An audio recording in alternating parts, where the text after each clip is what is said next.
इतिहास विषय में रुचि रखने वाले और सभी शोधार्थी सुधीजनों को सादर नमस्कार।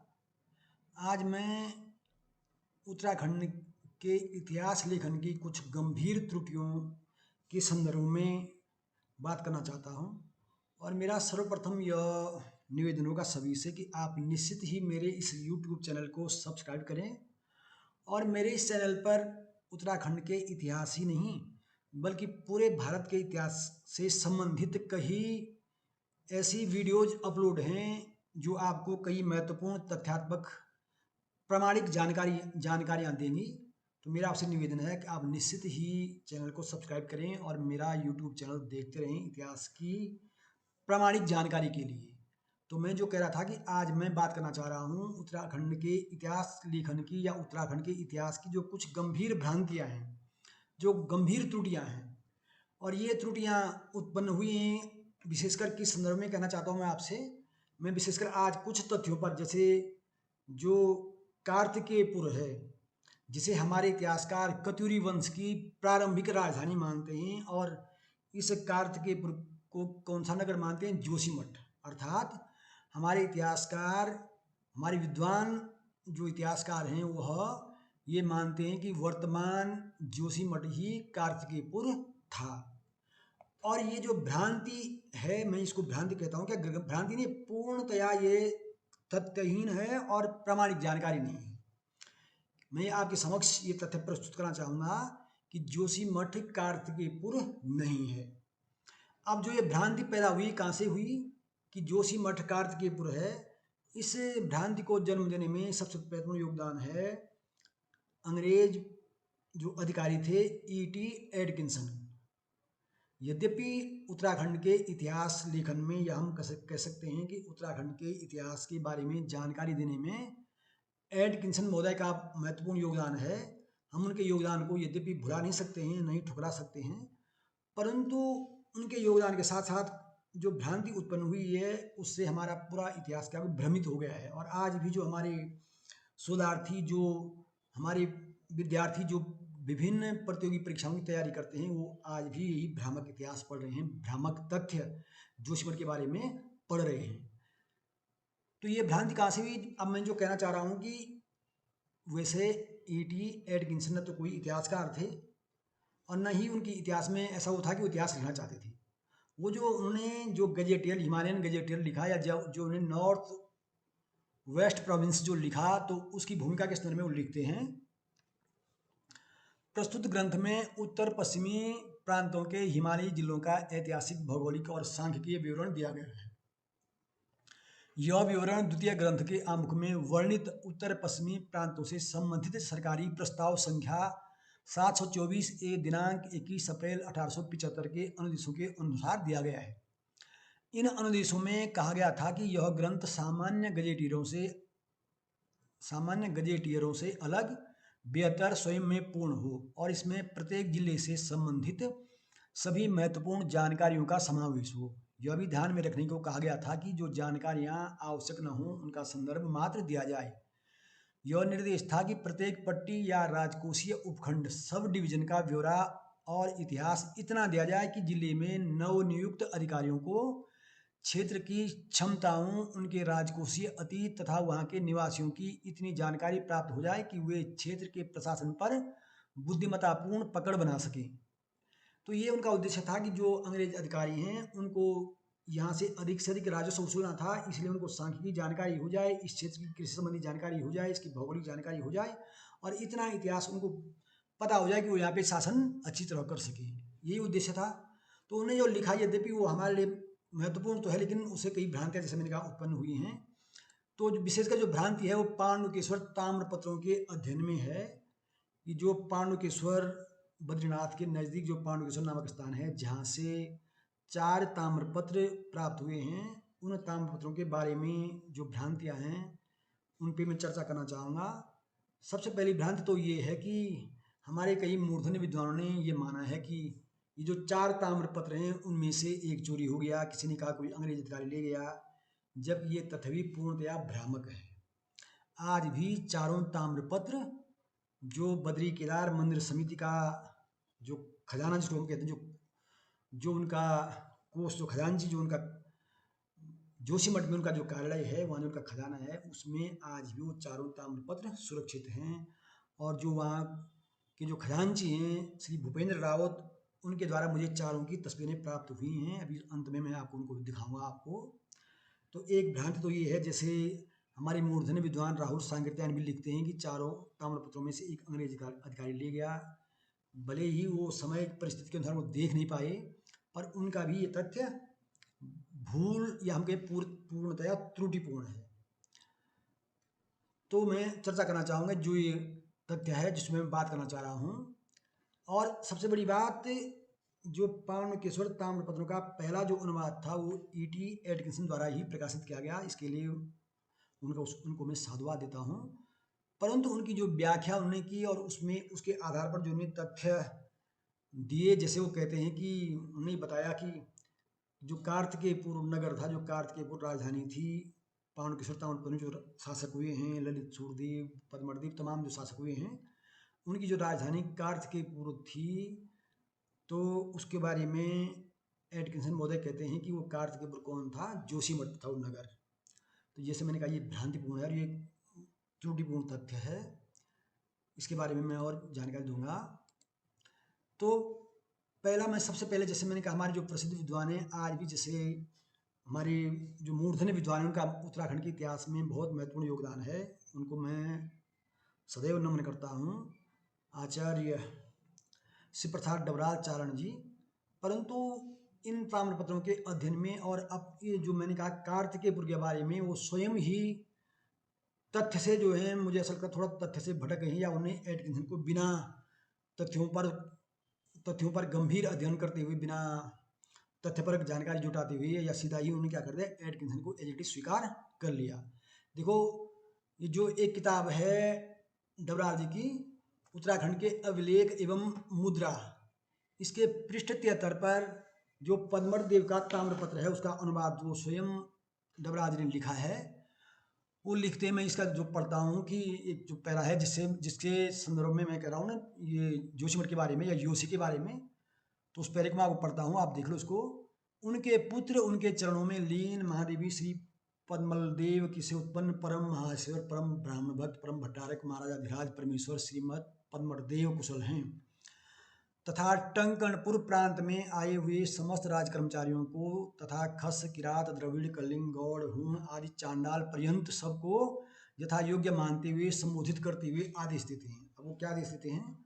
आपको विदित होना चाहिए कि ऊपर कहे गए प्रांत टंकणपुर में द्रुमति क्षेत्र के अंतर्गत दीर्घादित्य, पाठांतर, तीर्थादित्य, बुद्धाचल, इदादित्य और गुणादित्य द्वारा भोगी जाती हुई पल्लिका, छोटा गांव, उसी द्रुमति में पंगरखेत का 15 भाग, योशी गांव में ओगलावृत्ति, ओगल उत्पन्न करने वाला योशी गांव समझ जाओ आप हैं, साथ की अन्य भूमि, तथा इसी योशी गांव में गंगा जी के पश्चिमी तट पर खणोद परिउल्लिका खेत, उसी द्रुमति के काकस्थली गांव में परिवर्त वृक्ष के नीचे की ओर की भूमि से देशाचार मान से 2 द्रोण बीज वाली भूमि खरीदकर भगवान बद्रिकाश्रम को अर्पित की है।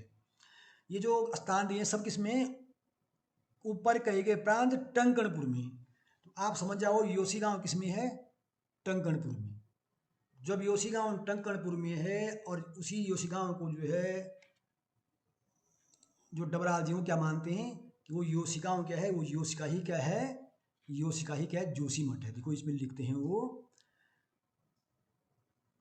कैतुरी नरेश ललित सूर ने संवत 910 विक्रमी संवत 853 ईस्वी में अपना ताम्रशासन कार्तिकेयपुर से प्रसारित किया था। ललित सूर और पद्मठ के अभिलेखों में कार्तिकेयपुर के साथ अंतरंग और टंकणपुर विषय, जिला टंकणपुर नगर, बद्रिकाश्रम, तपोवन, बद्रिकाश्रम, योशिका, गरुड़ाश्रम, पलसारी, विष्णुगंगा आदि का उल्लेख मिलने से तथा अन्य प्रमाणों से विद्वानों की धारणा है कि वर्तमान जोशीमठ ही कैतुरी अभिलेखों का योशिका है। अब ये लिख रहे हैं कि अभिलेखों की जो योशिका वो जोशीमठ ही है, और फिर वही लिख रहे हैं वही राजधानी कार्तिकेयपुर थी। अब ये आगे मैं और बताना चाहूँगा कि जो DC सरकार जी ने 1960 में इन ताम्रपत्रों का जो अनुवाद किया, तो उसमें वो स्पष्ट लिखते हैं कि कार्तिकेयपुर जो नगर था वो कार्तिकेयपुर विषय में था, और मैंने अभी डबराल जी का जो लिखा दिखाया कि जो योशी है, जिसको जोशीमठ कह रहे हैं, वो किसमें है, टंकणपुर विषय में। तो फिर जोशीमठ कार्तिक पर कैसे हो सकता है?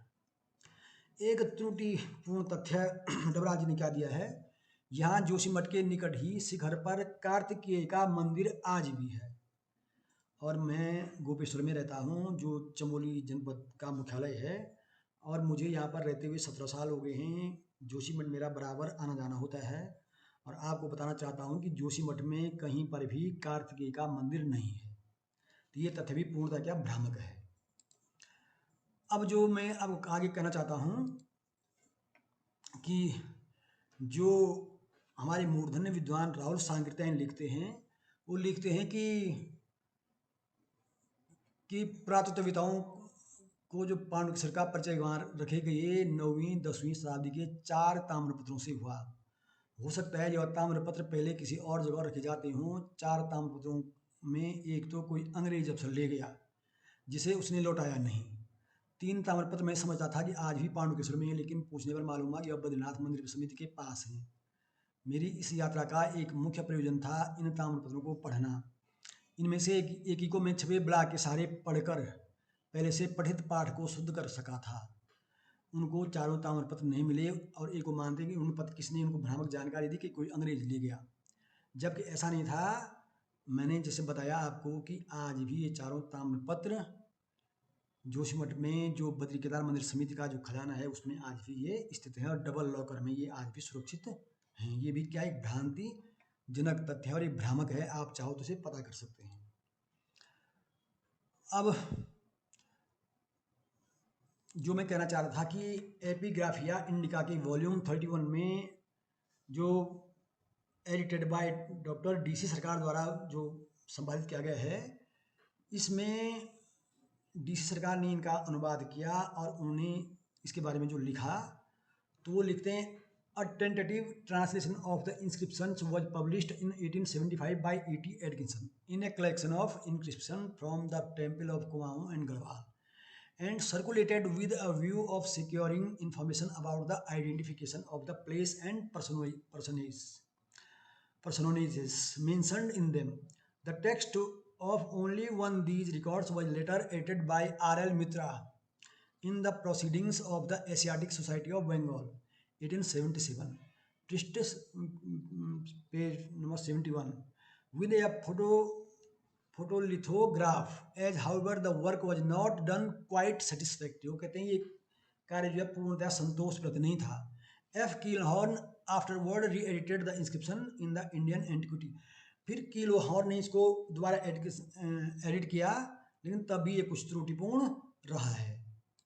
तो इसके बारे में जैसे मैंने आपको बताया कि DC सरकार स्वयं मानते हैं कि जो E.T. Atkinson, R.L. मित्रा, जिन लोगों ने इन ताम्रपत्र का अनुवाद किया था, वो कहीं ना कहीं पे क्या था, त्रुटिपूर्ण था। अब मैं उस तथ्य पे आऊँगा जो मैं कह रहा था कि जोशीमठ जो है कार्तिकेयपुर नहीं हो सकता है। उस तथ्य को आप समझ के रखूँगा कि जोशीमठ कार्तिकेयपुर कैसे नहीं हो सकता है। जो DC सरकार सर ने जो इन ताम्रपत्रों में से जो 2 का जो अनुवाद किया है, उसमें वो लिखते हैं 279 पृष्ठ पर, वो लिखते हैं कि Thapalsari forming a part of the vishaya और district of Kartikeyapura. The name of the vishaya shows that it was the district round the city of Kartikeyapur, अर्थात जो कार्तिकेयपुर विषय था वह कार्तिकेयपुर नगर के चारों ओर स्थित था। तो ये बात तो स्पष्ट हो गई कि कार्तिकेयपुर जो नगर था वो कार्तिकेयपुर विषय में स्थित था। अब जो उनका जो इसी जो उनका ट्रांसलेशन उसका सेकंड पृष्ठ में बात पढ़ना चाहूँगा। ये है पृष्ठ 286, जिसमें वो लिखते हैं कि जोशीमठ के बारे में लिखते हैं। इसमें उन्होंने लिखा है, Yoshi is no doubt the modern Joshimath. जो योशी अभी मैंने डबराल जी की जो पुस्तक है उत्तराखंड के अभिलेख एवं मुद्रा में डबराल जी ने भी लिखा है, योशी क्या है, जोशीमठ है। और वो भाई योशी को जो योशी जो किसमें टंकण बताया लिखा है उसमें, तो ये लिख रहे हैं कि Yoshi is no doubt the modern Joshimath और ज्योतिर्धाम जो कहते हैं इसको, और एक इसमें पैनखंडा इस पर जो धाम युक्त पैन खंडा में परगना में क्या स्थित है। और इसी में वो लिखते हैं यद्यपि मुझे ये क्लियर नहीं है कि आइडेंटिफिकेशन की कितना जो टंकण विषय का जब पूर्णतः परिचय तो नहीं है, लेकिन ये और नहीं जो उसका उप विषय है द्रुमति, उसका स्पष्ट जो आइडेंटिफिकेशन स्पष्ट है कि कहाँ तक द्रुमति उप विषय था और कहाँ तक जो टंकणपुर विषय था। परंतु ये कहते हैं कि ऐसा प्रतीत होता है कि Joshimath and Drumati is a region not far from, ये लिखते हैं कि Tankanapura and the sub division named Drumati although Tankanapura seemed to be the district around modern Joshimath. तो वो कहते हैं जो टंकणपुर विषय वो क्या था कि वो मॉडर्न आधुनिक जोशीमठ के इर्द गिर्द था, उसके आसपास ही क्या था, टंकणपुर विषय था। और जैसे मैंने कहा कि योशी वैसे किसमें है, जो पद्मठ देव का ताम्र शासन है, ताम्रपत्र है, उसमें स्पष्ट है कि जो योशी का जो योशी गांव है वो किसमें है, टंकणपुर विषय में है। अब देखो इसी इंस्क्रिप्शन में जो मैंने कहा पद्मठ देव का जो ताम्रपत्र है उसमें स्पष्ट लिखा हुआ है, the inscription records the grant of the following pieces of the land situated in Drumati which form a part of the Tankanpur vishaya. जो द्रुमति सब डिवीजन है वो किसका पार्ट है, टंकणपुर विषय में हो। As well as in Yoshi probably also forming a part of the same विषय। योशी किसका है, टंकणपुर विषय में ही स्थित है, उसी का एक पार्ट है। तो जब योशी हमारे विद्वान डीसी सरकार, डॉक्टर डीसी सरकार लिख रहे हैं कि योशी नो डाउट जोशीमठ, और योशी किसमें है, टंकणपुर विषय में है, तो ये स्पष्ट है कि योशी टंकणपुर विषय में है। तो इसलिए जब योशी टंकणपुर विषय में है जो कि वर्तमान जोशीमठ है, और कार्तिकेयपुर विषय में है, तो फिर जोशीमठ कार्तिकेयपुर कैसे हो सकता है, ये एक विचारणीय बिंदु है। अब मैं जो डीसी सरकार सर ने जो लिखा है उसके बारे में और बताना चाहूँगा कि उनके जो उन्होंने ट्रांसलेट किया उससे कई जो तथ्य हमारे समक्ष आए वो क्या हैं कि डीसी सरकार ने ललित सूर्यदेव के 22वें वर्ष के ताम्रपत्र के संदर्भ में, ताम्रपत्र में यह लिखा है कि वह ताम्रपत्र ललित सूर्यदेव द्वारा कार्तिकेयपुर नगर से जारी किया गया, पृष्ठ 278 में, पर उन्हें लिखा हुआ है। दूसरा तथ्य क्या है, ललित सूर्यदेव के 22वें वर्ष के ताम्रपत्र में उल्लिखित ग्राम थपलसारी के बारे में डिस्कस लिखते हैं और थपलसारी कार्तिकेयपुर विषय का ही एक भाग है। अगला जो तथ्य है वो तथ्य क्या है, अब वो लिखते हैं कि इन ताम्रपत्रों में से ललित सूर्यदेव की जो दो ताम्रपत्र हैं उनमें कार्तिकेयपुर साम्राज्य की राजधानी कार्तिकेयपुर से उनको जारी किया गया है, तथा सुभिक्ष राजदेव का ताम्रपत्र सुभिक्षपुर से जारी किया गया है।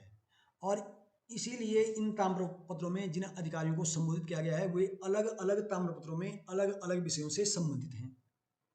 ललित सूर्यदेव के शासनकाल के 21वें तथा 22वें वर्ष के शासन, जो 21वें वर्ष का ताम्रपत्र है उसमें कार्तिकेयपुर विषय के अधिकारियों को संबोधित हुआ, और जो अन्य ताम्रपत्र जैसे अलग अलग विषयों के ग्राम का उनमें उल्लेख है, जैसे ललित सूर्यदेव के शासनकाल के 21वें तथा 22वें वर्ष के ताम्रपत्र में कार्तिकेयपुर विषय के गांवों और उनकी भूमि का उल्लेख किया गया है। वहीं दूसरी ओर पद्मठ देव के ताम्रपत्र में टंकणपुर विषय के ग्रामों तथा भूमि का उल्लेख किया गया है। जो मैंने कहा टंकणपुर विषय, जिसमें पद्मठ देव के शासन में, ताम्र शासन में मैंने कहा था ना कि जो डबराल जी ने लिखा है कि ये टंकणपुर विषय में क्या योशिका द्रुमति ये उसी में स्थित है। ललित सूर्यदेव के दोनों ताम्रपत्रों के अनुसार कार्तिकेयपुर नामक नगर कार्तिकेयपुर नामक विषय में स्थित है, और पद्मठ देव के ताम्रपत्र में स्पष्ट उल्लेख है कि जोशीमठ टंकणपुर विषय में स्थित है। तो ये मैंने जैसे पहले भी कहा कि जोशीमठ कैसे जो है कार्तिकेयपुर कैसे हो सकता है, ये आप समझ सकते हैं। जोशीमठ के बारे में जैसे मैंने बताया कि डीसी सरकार लिखते हैं कि ललित सूर्यदेव के ताम्र शासन में ताम्रपत्र में उल्लिखित योशी निसंदेह वर्तमान जोशीमठ है, जो कि गढ़वाल के पैनखंडा परगना में स्थित शिव के ज्योतिर्लिंग के लिए प्रसिद्ध है।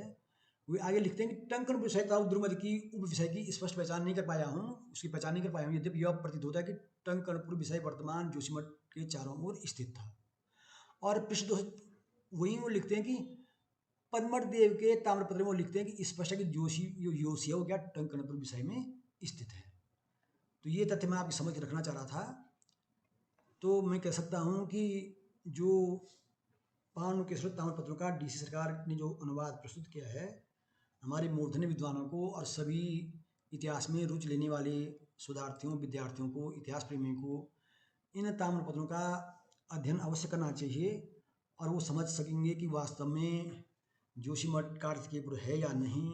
दूसरी बात ये कि इन ताम्रपत्रों में कहीं भी कत्यूरी नाम नहीं आया है, जो बाद में वो भी एक अलग चर्चा का विषय है। ये जो 4 ताम्रपत्र हैं, और इनमें एक और बता दूँ मैं कि एक ताम्रपत्र जनपद रुद्रप्रयाग में जो कंडारा गांव है, कंडारा गांव में भी ललित सूर्यदेव का एक ताम्रपत्र सुरक्षित है। वहाँ जो राजराजेश्वरी मंदिर है वहाँ पर आज भी वो ताम्रपत्र सुरक्षित है। तो आपको विशद अध्ययन के लिए और प्रामाणिक जानकारी के लिए अवश्य ही इन ताम्रपत्रों का अध्ययन करना चाहिए। और ये जो मैंने कहा एपिग्राफिया इंडिका का जो वॉल्यूम 31 है उसको आप पढ़ें। और मेरी कई विद्वानों से इस बारे में चर्चा हुई। एक उत्तराखंड के या जो उत्तराखंड के इतिहास के कोई एक विद्वान कहीं दिल्ली में रहते हैं, तो वो जब मैंने उनसे इस चीज़ पर चर्चा की तो कहने लगे इससे तो एक पूरा इतिहास का नरेटिव भी बदल जाएगा। तो मैंने कहा अगर नरेटिव भी बदल जाएगा इसका अर्थ ये तो नहीं कि हम गलत को गलत पढ़ना जारी रखें। जो गलत है उसको सही करना हमारा दायित्व है। और मैंने एक बात आपके समक्ष रखी है, इसको आप और प्रामाणिकता से इसको आप इस पर शोध कर सकते हैं, इसको समझ सकते हैं। तो ये था मेरा आज का विषय। धन्यवाद।